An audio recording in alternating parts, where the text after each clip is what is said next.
Halo Sobat Investor, Assalamualaikum, selamat datang di channel Invest Saham. Di video kali ini kita akan membahas saham-saham di sektor batubara yang diantaranya juga diborong oleh Pak Loh Keng Hong di saat IHSG menguat. Namun ada potensi laba saham batubara ini masih bisa turun guys ya, terutama pada kuartal 2 2024. Nah, apa saja penyebabnya kita akan bahas pada video kali ini, tapi sebelumnya disclaimer on, video ini bukan ajakan jual beli saham. Ini adalah analisa dan juga opini pribadi, bukan financial advice. So silahkan simak sampai akhir.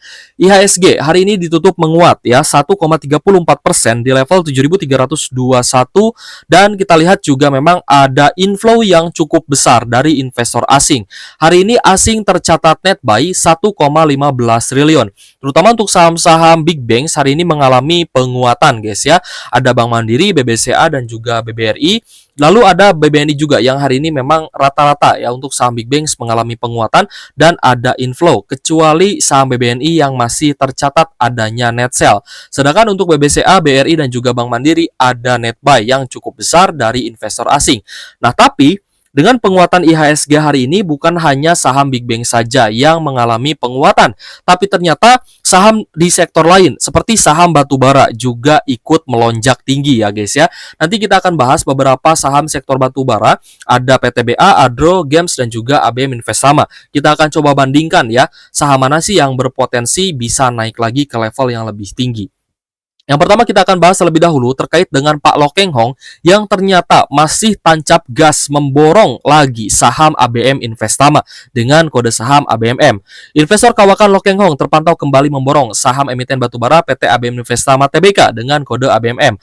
Berdasarkan data dari Kasei pada Kamis 18 Juli 2024, Loh Keng Hong baru saja memborong 50.000 lembar saham ABMM pada hari Selasa lalu ya, tanggal 16 Juli 2024.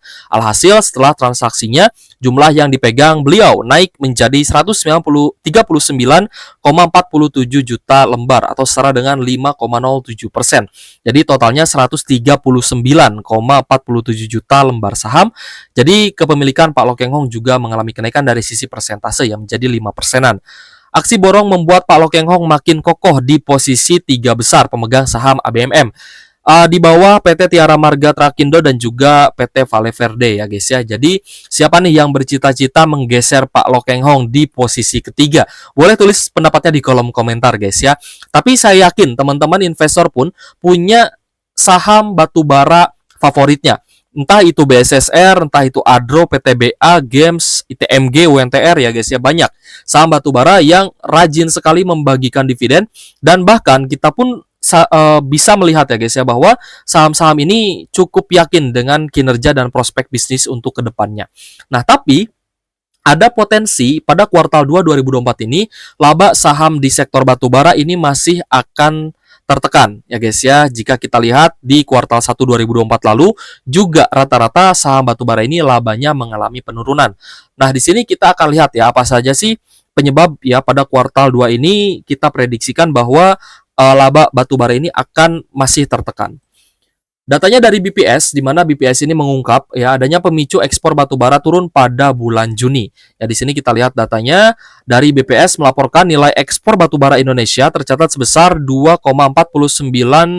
miliar US dollar pada bulan Juni 2024. Angka ini mengalami penurunan 0,36% secara month on month atau bulanan dibandingkan dengan angka 2,5 miliar US dollar pada bulan Mei lalu. Sementara itu, volume ekspor batubara juga mengalami penurunan 3%-an ya guys ya secara bulanannya. Namun secara tahunan, nilai ekspor batubara juga mengalami penurunan sekitar 6,68%. Lalu volume ekspor batubara secara tahunan justru mengalami peningkatan ya guys ya sebesar 14,2%. Jadi nilai ekspornya secara tahunan ini turun 6,68%, tapi volume ekspornya secara tahunan itu naik 14,2%. Yang berarti di sini penurunan nilai ekspor batubara ini diakibatkan dari harga acuan batubara yang juga turun ya guys ya dari periode sebelumnya, dan memang kita melihat itu turun. Tapi di beberapa waktu ini harga acuan batubara kita cek memang masih dalam posisi sideways ya guys ya. Kadang turun naik ya guys ya ke 136 USD per ton, kadang dia pun turun ya ke level 132 ya, 132 USD per ton. Jadi kalau misal kita perhatikan ya di beberapa minggu ini untuk harga acuan batu bara sih terpantau masih sideways saja. Nah, jadi di sini data dari BPS apakah bisa kita jadikan sebagai acuan? Nah, tentu saja ya guys ya, penurunan permintaan batu bara ini karena ya seperti negara importir batu bara seperti Cina ini sudah memasuki musim panas. Nah, ketika musim panas ini tentu saja permintaan batu bara akan sedikit menurun, tapi sebaliknya ketika masuk ke dalam musim dingin permintaan batu bara akan melonjak lagi. Lalu apakah data dari BPS ini bisa menjadi acuan untuk laba kuartal 2 akan benar-benar mengalami penurunan atau malah tetap stabil ya guys ya? Nah, yang pertama kita akan bahas dulu terkait dengan kenaikan harga saham batubara. Yang pertama adalah ABMM. Untuk ABM Investama, hari ini mengalami kenaikan yang tidak terlalu tinggi sebenarnya, 1%-an saja dan closing di 3.730 ya per lembar sahamnya. Kita lihat secara laba bersih di kuartal 1 2024 untuk ABMM mengalami penurunan yang sebenarnya cukup signifikan dari 1,5 triliun menjadi 800 miliaran ya guys ya pada kuartal 1 2024. Nah, jadi di kuartal 2 nanti jika labanya juga turun baik secara kuartalan ataupun secara year on year, kalau secara year on year mungkin bisa kita pastikan masih akan turun. Tapi jika secara kuartalannya turun, maka berarti ada penurunan kinerja dari saham ABM Investama ini. Tapi melihat Pak Lo Keng Hong masih semangat memborong saham ABMM, tentu saja kita masih optimis juga ya guys ya bahwa ABMM kemungkinan besar labanya akan mampu bertahan. Either itu menyamai laba di kuartal 1 atau sedikit lebih tinggi. Namun untuk melebihi ya guys ya labanya pada kuartal 2 2023 lalu, saya rasa akan cukup sulit karena harga acuan batubara juga kita lihat memang sedang turun ya dibandingkan dengan di tahun lalu ya guys ya. Di akhir tahun lalu itu masih di level 153 USD per ton. Jadi untuk saham ABM Investama, kenapa sih ABMM menjadi saham favoritnya Pak Lo Keng Hong? Karena Pak Lo Keng Hong itu salah satu investor yang menerapkan value investing dan beliau juga sebenarnya bukan dividend approach tapi capital gain approach. Jadi valuasi murah itu menurut beliau adalah harta karun. Yang mana ketika membeli saham dengan valuasi murah, Pak Lo Keng Hong akan mendapatkan capital gain di kemudian hari. Itu sebenarnya yang beliau inginkan gitu guys ya. Nah, mungkin ya nanti kalau misalkan ABMM naik valuasinya, naik harga sahamnya, misalkan dari 3.000 ke 5.000 atau cuan beggar ya ke 6 ribuan, saya rasa Pak Lo Keng Hong pun akan pelan-pelan melepas saham ABMM meskipun ABMM-nya masih rutin bagi dividen karena kembali lagi beliau itu bukan dividend approach, bukan seorang dividend investor, tapi seorang value investor yang lebih memilih pembelian saham itu dari sisi valuasi yang sangat murah dibandingkan dengan dividennya. Oke guys, dari sisi profitabilitas sebenarnya ABMM ini juga sangat menarik di angka 18,69%. Dari sisi dividen ya it's okay lah ya, masih di angka standar di angka 7,9%-an.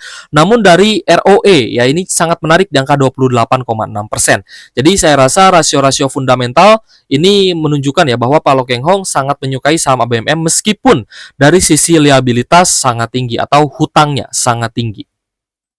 Lanjut ke saham PTBA. Untuk PTBA hari ini juga naik sangat tinggi setelah beberapa hari sebelumnya mengalami sideways. Hari ini naik 3,15% di level 2.620 ya. Dan untuk PTBA coba kita cek ya guys ya untuk key statnya.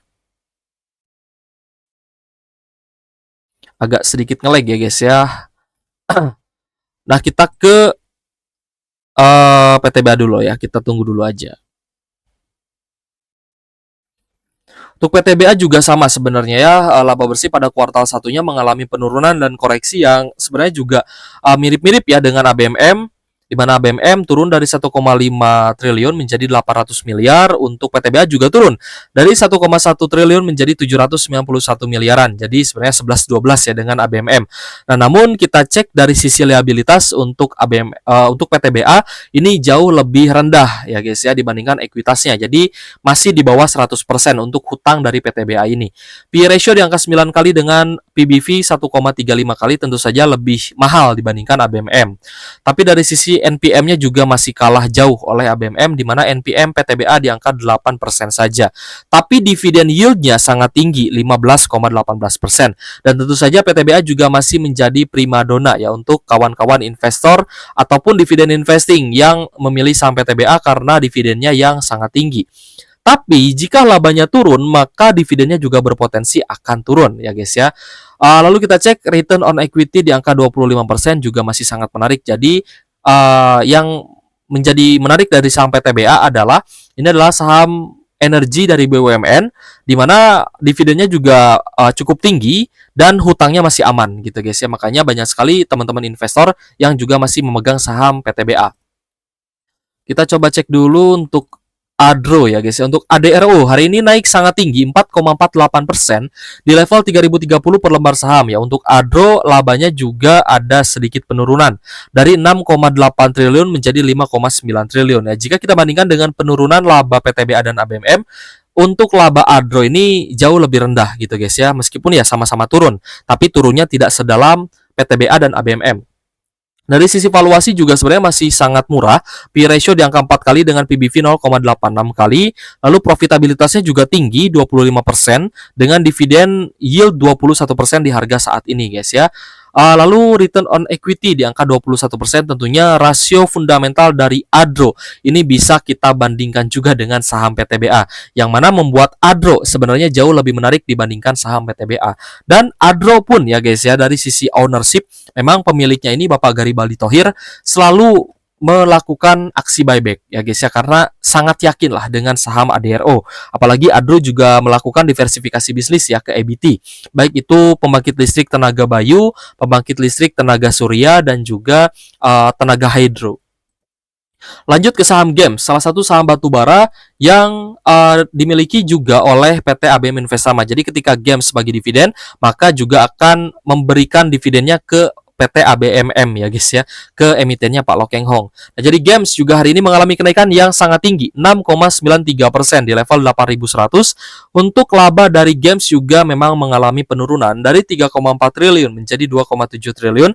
Dari valuasi kita cek ya, PBV-nya sudah cukup mahal di angka 3,6 kali. Namun karena emiten ini rutin bagi dividen, jadi masih banyak juga ya teman-teman dividen investor yang masih pegang saham GEMS. Untuk NPM-nya di angka 24% ya, profitabilitas masih cukup tinggi dan dividen yield-nya di angka 7,9%-an. Sedangkan untuk return on equity cukup besar di angka 55,68%. Kita cek hutangnya dari sisi debt to equity ratio juga masih aman di bawah 100%. Oke guys, jadi untuk saham-saham sektor batubara menurut teman-teman lebih menarik mana nih di tahun 2024? Apakah ABMM yang terus diborong oleh Pak Lokeng Hong, atau PTBA salah satu batubara milik BUMN, ataukah ADRO yang juga masih di buyback oleh Bapak Garibaldi Thohir selaku pemiliknya, atau saham GEMS, saham batubara dari PT Grup Sinarmas? Teman-teman boleh tulis pendapatnya di kolom komentar, dan terima kasih sudah menonton. Semoga video ini bermanfaat untuk teman-teman. Thank you for watching. See you on the next video. Wassalamualaikum warahmatullahi wabarakatuh.